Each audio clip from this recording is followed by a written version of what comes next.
The first thing that is important for me is that I want to go to work and enjoy. Like the moment that stops happening, then I lose interest in continuing, and then I need to move on. And what keeps me entertained is new projects, growth, innovation, being creative, being unique. That's what gives me energy. For me, scaling up businesses, making them better, making them more self-sufficient and automated. And in this particular one, it could be selling at some point, but at the moment, it looks more like scaling up, opening new factories, or even buying other businesses to plug into it. Welcome to the Entrepreneur Organization Business Podcast. I am your host, Linh Podetti. Today, I'm thrilled to have Damian Blumenkranc as our guest, an EO Melbourne member. He's not only a father of two who migrated to Australia 20 years ago, but also a seasoned entrepreneur since the age of 14. Damian's impressive resume boasts the founding of over 5 successful businesses spanning IT, beauty, video production, and technology.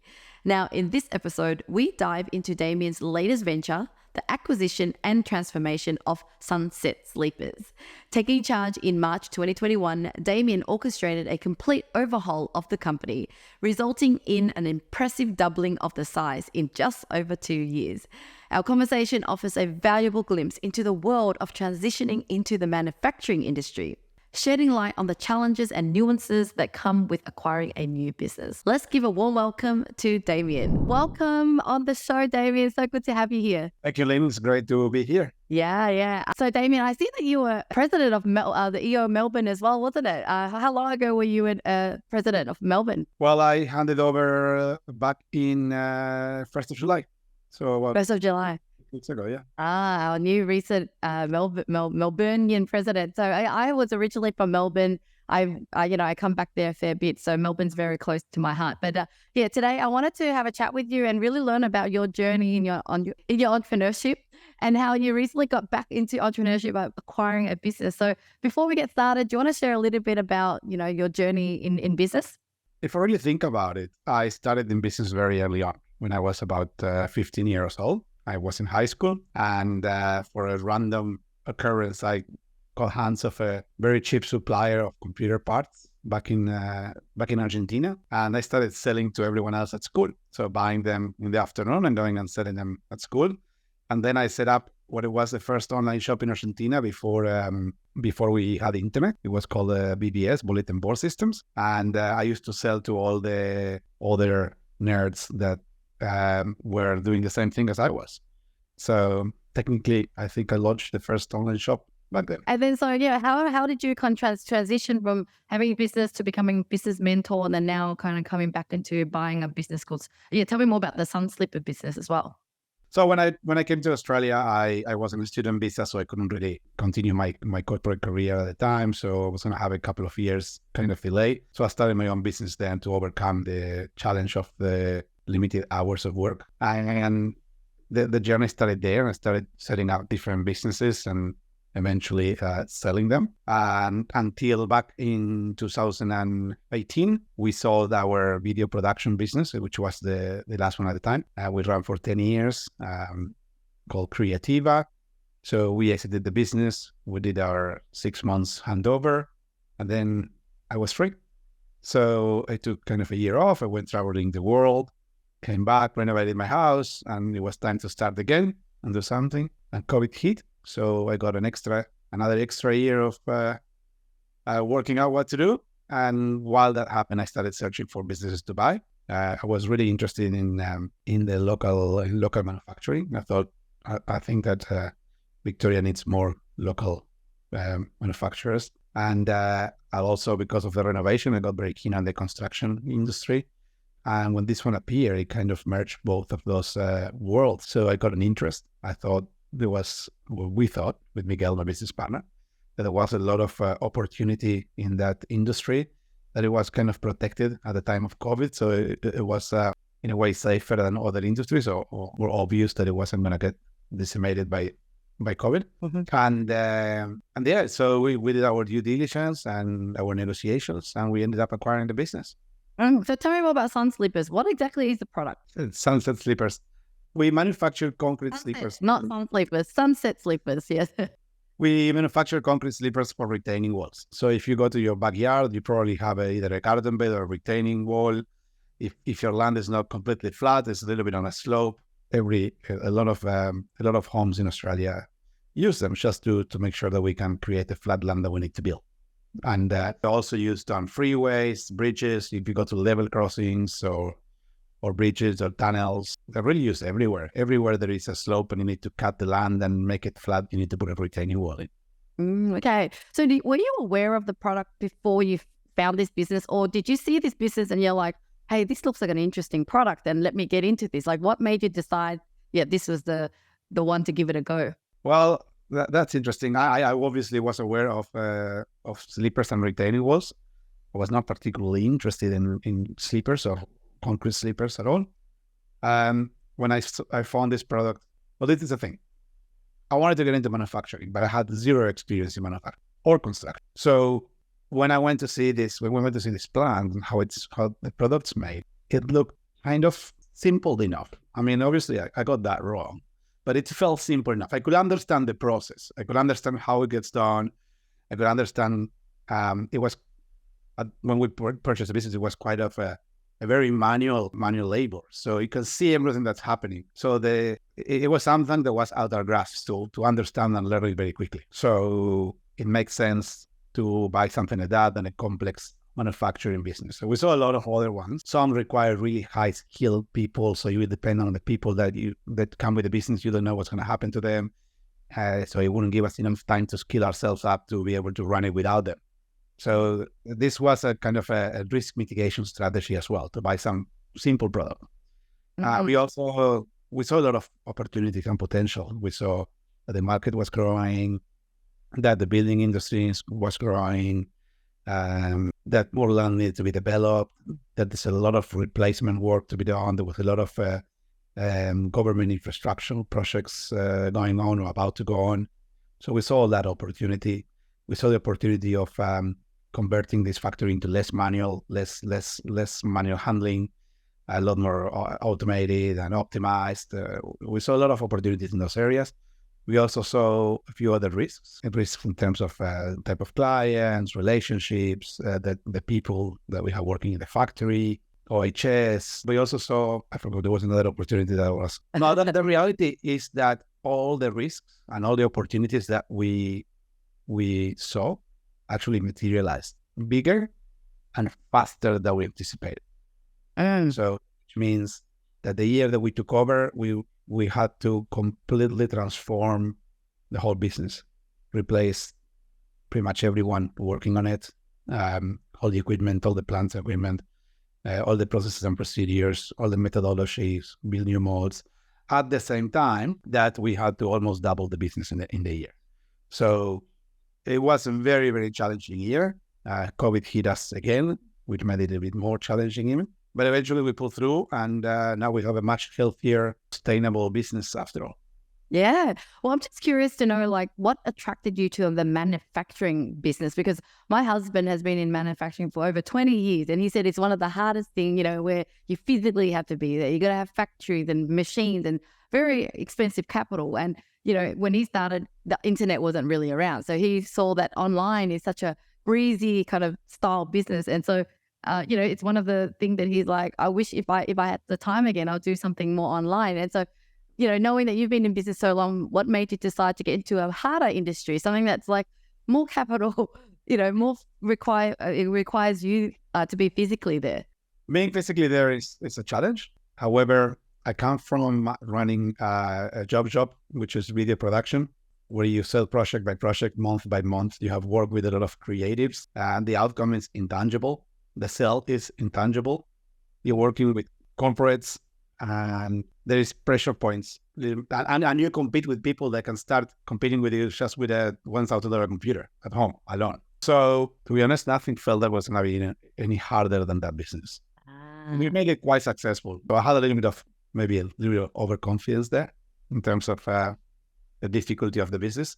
I must admit, I'm not going to say it's easy. It's been pretty hard, but I still think it's easy. Yeah.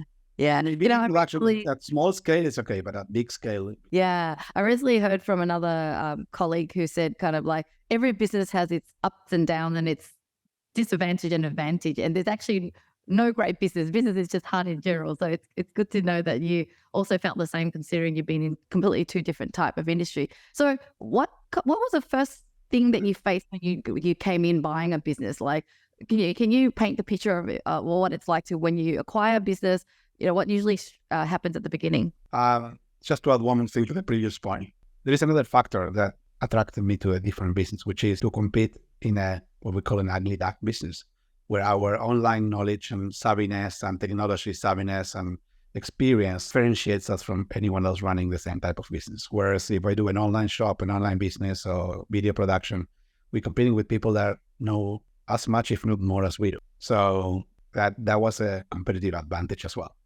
Yeah. Now, so your question was about how was the buying process?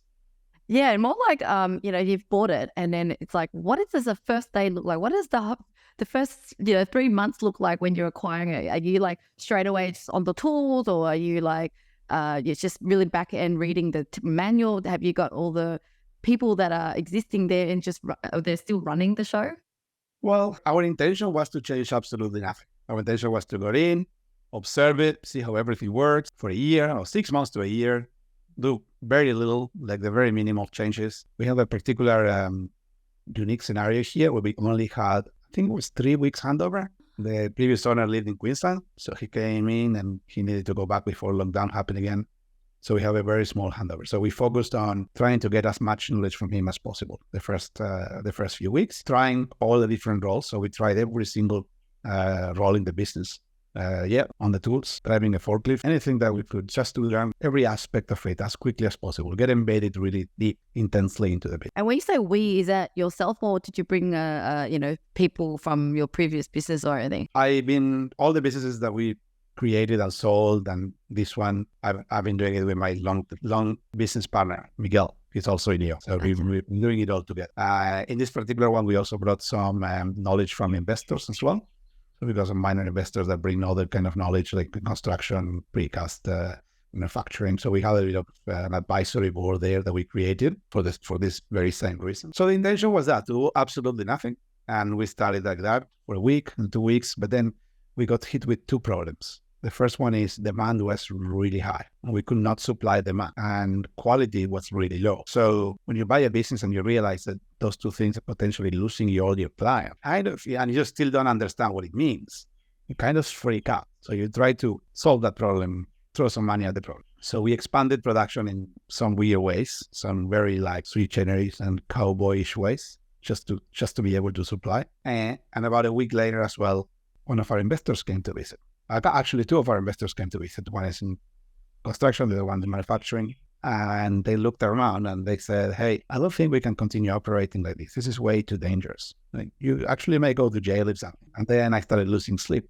And it meant that I had to make immediate changes. Now, in a production environment, you start making one change, and then suddenly we lost 50% of the product. Like, to make it safer, we lost 50% of the production capacity. Mm-hmm. Remember, we were a capacity problem for starters. Yeah. Now we're limited to half. And this happened like a month in or so. So it was like a snowball effect, right? We change this, then we need to change something else to pick up the pace. And that means another change and another change and another problem and another change and another problem. And that snowball went on for probably about a year to restabilize. Obviously, where we started and when we ended up, day and night, okay? Mm-hmm. Like in many aspects, in safety, in quality, in capacity, in environmentally friendly. So every single aspect improved like many times. But it was a tough year. It was a very, very tough, busy year. And then basically we now like running it that way and making small improvements while we prepare for the next big step. But we do that offline. We don't do it in production line. And so when things were going wrong, like the quality wasn't as good, and you obviously are the new owners, like how did you manage the communication with the customers? Do you go, hey, sorry guys, we're new here, and this is like, how did you guys approach it? Remember a few of the conversations? We thought, hey, I promise you, this is the plan of what we're going to improve and how we're going to improve it. It's going to take a little bit of time. And this is what I'm working on. This is what I'm doing. Can you please be patient with us? And we'll show you at the end of the tunnel, you're going to get a much better product. And hopefully we can continue our relationship. And most of them stuck with us. Yeah. So since the beginning, you were able to still retain the old existing client base, or have you really had to kind of grow it yourself and attract new clients? Both. We retain the most of the clientele and we grow. Okay. And looking back now with the way that you acquired this business and how you ran it, like, what do you wish that you would have known, or how would you do it differently the next time you bought something like this? I don't know if I do it differently. Maybe I structurally did a little bit different, but that's nothing to do with I guess the one thing we could have done is, because we identify all these challenges and all the problems, it's not that we didn't know about them, we just underestimated them, which means that we probably could have negotiated a little bit better the deal in the first place. But other than that, it wouldn't have made, to be honest, it wouldn't make much of a difference in the medium term. Only difference at the very beginning, or in the feeling more than anything. Not there's that substantial difference. No, we're in a pretty good deal. We're in a pretty good, neat process with the right advisors, the right procedures. A longer hangover would have been better, but that was part of the deal. I don't know if I will do much different. Did a pretty good job.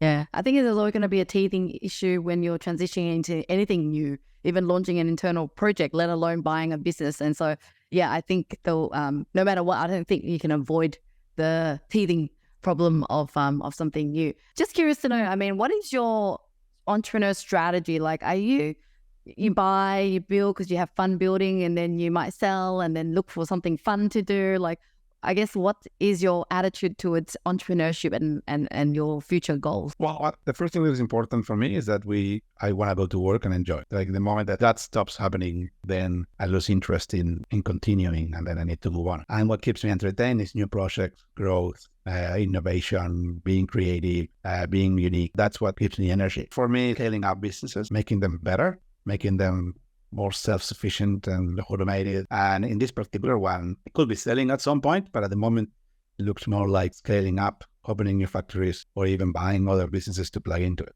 Wow, interesting. And so you would just go with the flow, and like you said, while it's fun, and you can always think another alternative when it's not fun anymore. But so far, everything seems awesome. Well, fun, it keeps me very engaged. Yeah. And so just curious, during that time that you took some time off, a year here and a year there, what was life like when you didn't have a business and you were free again? I'm just curious to know what what the day is like for someone that was an entrepreneur, busy working, and into the year. Were you really rested and didn't think about work, or were you, always thinking about what business to start again? No, well, I did a few things. Took the family for a trip around the world, and a Spanish immersion trip for just over 4 months all over the world. So that kept us busy for a while. I started mentoring other entrepreneurs and other businesses as well. That kept me engaged and connected. Got involved into some investment boards and not-for-profits, including EO. Started getting more involved and got on the board. And also did 2 massive renovations in my house on my own. So like literally on the tools. So that kept me busy for a while as well. Had a lot more flexibility and more kind of peace of mind in a way, like more freedom to think about anything I wanted. But I stay quite busy. So do you think that you would ever retire, or would you always be like, working on a project or working in a business somehow? I don't think I could retire in the sense of doing that. Like, I'll always be doing something. It might be more or less pressure, more or less demanding, or the commitment may be softer, but I definitely will be doing something. I don't think I'll ever fully retire and do nothing. Yeah. Actually, I don't think I know how to do that. Yeah, I think so too. I feel the same. I think like what you did, you were helping EO, you're still adding value to others. I don't think you can actually sit there knowing what you know, knowing what you can give back. So onto that topic too. I mean, ultimately, what do you want the world to remember you for? That's a good question. I really want is for those that I got the opportunity to spend time with, that they feel that I made a significant positive impact on their life. Somehow they remember Damian as the person that at some point of time made a really good impact, positive and significant for them. Beautiful. Well, thank you so much, Damian, for spending time with me today. I will have your details in the description below of the video. And so great to have you. Great to have you on the show. Thank you very much, Lynn. And I look forward to, I'm not looking so much forward to watching myself on video. I never liked that. but I still watch it. Thank you.